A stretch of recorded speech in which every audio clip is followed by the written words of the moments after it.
నందమూరి బాలకృష్ణ గెలుపు కోసం ఎంతో కష్టపడుతోంది విజయశాంతి. బాలకృష్ణ, విజయశాంతికి సంబంధించిన కాంబినేషన్‌లో ఎన్ని హిట్ సినిమాలొచ్చాయో తెలిసిందే. వాళ్ళిద్దరి మధ్య మంచి అనుబంధం ఉంది. చాలా బెస్ట్ ఫ్రెండ్స్ అంటారు వాళ్ళని. అలాంటిది ఈరోజు నందమూరి బాలకృష్ణ ప్రచారానికి విజయశాంతి కూడా వచ్చినట్టుగా సమాచారం.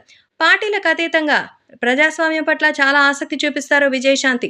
తన కుటుంబం కంటే రాజకీయం, ప్రజాక్షేమమే ముఖ్యం అనుకుంటుంది విజయశాంతి. తనకి నేము, ఫేము కంటే కూడా ప్రజల శ్రేయస్సు, ప్రాథమిక హక్కులు ప్రజలకి చేరడం వంటివి రెవల్యూషనరీ థాట్స్‌తో ఉంటారు. మరి అలాగే తన స్నేహితుడైన బాలకృష్ణ ఈరోజు చాలా క్లిష్ట పరిస్థితిలో ఉన్నారు.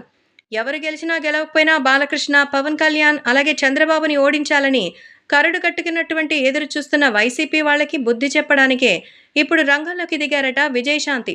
సో నందమూరి బాలకృష్ణ గెలుపు కోసం ఆయన హ్యాట్రిక్ హిట్ కొట్టాలని కోరుకుంటూ హిందూపురంలో బాలయ్యకు మద్దతుగా ప్రచారంలోకి వస్తున్నట్టుగా అయితే తెలుస్తోంది. సో మొత్తానికి నందమూరి బాలకృష్ణకి సపోర్ట్గా విజయశాంతి ఇప్పుడు కూడా తను అండగా నిలబడ్డం అందరినీ ఆశ్చర్యపరుస్తోంది.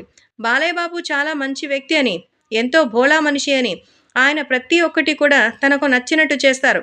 నటించడం చేతకాని వ్యక్తి బాలయ్య. అందుకు తరతరాలుగా హిందూపురం నియోజకవర్గంలో ప్రజలకు లభిస్తున్నటువంటి గౌరవ మర్యాద ఎలాంటిదని తెలుసుకోవచ్చు. కాబట్టే ఈసారి కూడా గెలిచేది బాలయ్యనంటూ చెప్తోంది విజయశాంతి.